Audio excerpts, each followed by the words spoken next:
Mas masarap pa ring mabuhay nang walang itinatago at walang niloloko. At higit sa lahat, walang sinasaktang ibang tao. Dahil ang taong marunong maging tapat ay makakatulog ng mahimbing sa gabi.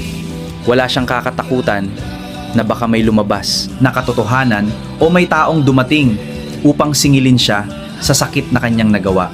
Ang malinis na konsensya ay isang kayamanang hindi kayang bilhin ng kahit gaano karaming pera. Kung ayaw mo na sa isang tao, sabihin mo ng maayos. Kung hindi mo na kaya na panindigan ng isang relasyon, maging tapat ka. Mas masakit ang katotohanan, pero mas masakit ang paulit-ulit na kasinungalingan at panloloko.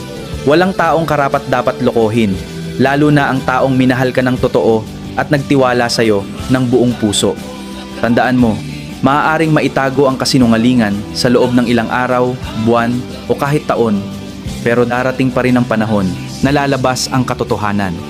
At kapag dumating ang araw na yon, hindi lang tiwala ang mawawala, kundi pati ang respeto at pagmamahal ng mga taong minsang naniwala sa'yo.